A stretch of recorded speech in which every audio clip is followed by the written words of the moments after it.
Salut, c'est Guillaume de Strong Leg Fitness. Aujourd'hui, je vous montre comment faire des kettlebell swings pour des ischios et des fessiers surpuissants. Allez, c'est parti. Alors, en règle générale, les gens qui font des kettlebell swings, ils les utilisent pour faire du cardio. Il n'y a rien de mal à ça, mais ici, ça va pas être le but. Nous, on va les utiliser pour prendre de la masse, de la force ou de l'explosivité en optimisant le travail sur les ischios et les fessiers.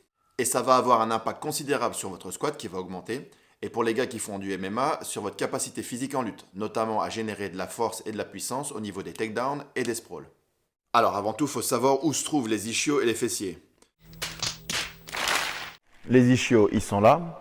Alors en gros, il y a 3 muscles, mais on s'en fout. Les points d'origine, les points de terminaison, on s'en fout, juste à voir à quoi ils servent. Les ischios, ils sont là. Ils servent à fléchir le genou et à faire une extension de hanche.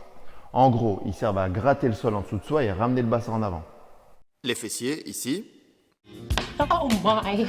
3 muscles différents avec plein de fonctions différentes, mais une qui nous intéresse particulièrement. C'est l'abduction de jambe et la rotation externe de la jambe.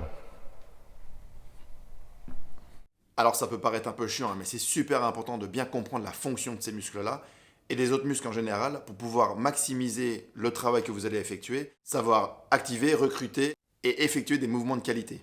Maintenant qu'on sait où ils sont et à quoi ils servent, on va pouvoir appliquer ça au mouvement. Position de départ, je viens placer les pieds à l'extérieur de la ligne des épaules. Les pointes de pied vers l'extérieur pour pouvoir engager les fessiers durant la remontée de la kettlebell. Mes genoux sont légèrement pliés. Je vais emmener mes hanches en arrière en maintenant ma colonne vertébrale neutre. J'engage les dorsaux pour stabiliser le tronc. J'emmène mes hanches en arrière, stabilisation du tronc avec les dorsaux, les pecs et les deltoïdes. Je viens prendre la kettlebell, j'emmène la kettlebell vers l'arrière et j'engage les ischios et les fessiers pour générer la force du mouvement. Point important, mes hanches restent à la même hauteur durant tout le mouvement. J'emmène mes hanches en arrière et j'incline le buste pour amortir la kettlebell. Ensuite, je gratte le sol en dessous de moi et je veux écarter les pieds pour ramener la kettlebell au point le plus haut. Je fais une extension. On se fout de savoir jusqu'où monte la kettlebell du moment que je génère la force avec les ischios et les fessiers. J'essaye juste de viser la parallèle avec les bras, juste comme objectif. Ce qu'on ne veut pas voir, c'est d'essayer absolument d'atteindre la parallèle avec la kettlebell, en faisant des vagues avec le dos ou des élévations frontales.